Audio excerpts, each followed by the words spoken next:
Don't make up your mind on C3 AI stock solely upon this factor alone. C3 AI continues to trade wildly, this time due to allegations from a short seller. Kerrisdale Capital, a hedge that has sold C3 AI stock short, alleges a plethora of accounting irregularities. While their claims are worth looking into, don't make up your mind on C3 AI solely on this factor alone. Let's dive in. Here's why short seller allegations don't change the bullish case per C3 AI stock. Welcome to Timely Investment Research. Shares in enterprise artificial intelligence and machine learning company C3 AI are no stranger to volatility, and C3 AI stock is back to making some wild moves so far this month.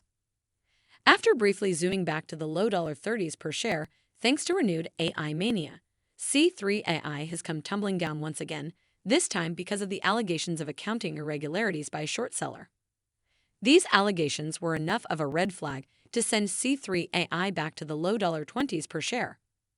With the company responding to the allegations, shares have found some support. The question now, however, is whether these allegations, which I will discuss further later, change the story with this high-profile growth play. My view? No, at least for now. It may be best to take them with a grain of salt instead. Kerrisdale Capital is on the offensive.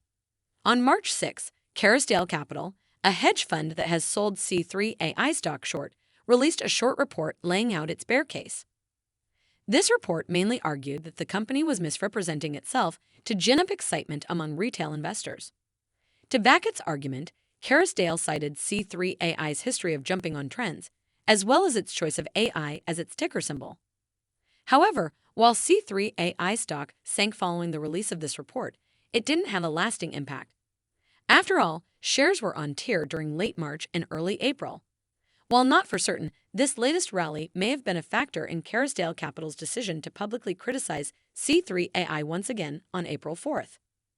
That day, Kerrisdale revealed not another short report, but an announcement that it has sent a letter to Deloitte and Touche, C3 AI's auditor. In the letter, Sam Adrangi, chief investment officer of Kerrisdale, detailed several alleged accounting and disclosure issues with the accounting firm's client.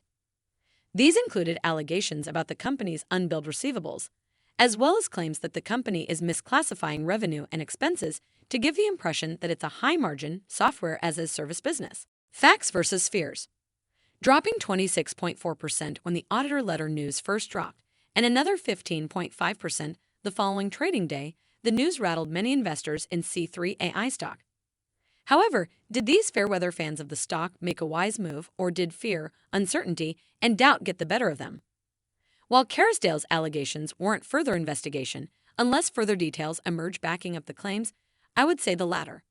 So far, C3 AI has responded to only some allegations, mainly a defense of its unbilled receivable practices. But even as the company did not respond to other claims from Kerrisdale, namely allegations that it is inflating subscription revenue, this specific criticism of C3 AI may be short-sighted. The company is in the middle of transitioning to a consumption-based pricing model. This may explain some of the revenue and expense line items that the short seller argues are misclassified. Furthermore, even if C3 AI never becomes purely a software-as-a-service-based company, this by itself may not destroy the bull case. With the company capitalizing on accelerating adoption of generative AI, high growth could still soon scale it to consistent profitability, even if at relatively lower margins. The verdict. Kerrisdale has garnered a high level of attention with its public campaign against C3 AI. However, this short seller's arguments have not quite yet destroyed the bull case. That said, besides the possibility that more comes out regarding these allegations, other risks do remain with this popular AI play. The company still has a lot to prove. Only time will tell whether the launch of its C3 generative AI product suite does the trick in re-accelerating revenue growth, resulting in a move to non-generally accepted accounting principles profitability. CEO Thomas Siebel believes this is achievable in the coming fiscal year, ending April 2024. Still, even with long-standing and newly emerging risks concerns, you need not necessarily stay away from C3 AI stock. This latest round of weakness may offer you the opportunity to start building a position. Thanks for spending some time with us today, Timely Investment Research. We're so glad you did. If you found value in today's video, please give us a like, hit that bell icon to never miss an upload, and hey, don't forget to subscribe.